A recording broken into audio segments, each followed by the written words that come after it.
যে যেখান থেকে দেখছেন এই ভিডিওটা বেশি বেশি শেয়ার করে দিবেন। এই তো এই এই পুকুর, এখানে তিনটা পুকুর, তিনোটা পুকুর তলায় গেছে। একটা পুকুরও মাছ নাই, অনেক টাকার মাছ ছিল। এই দেখেন সামনে আরো দুইটা ফার্ম, এই দুইটা ফার্মে অনেক ক্ষয়ক্ষতি হয়েছে।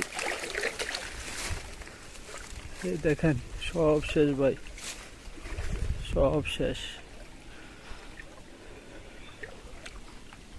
বলার মতো কোনো বাসা পাইতেছি না।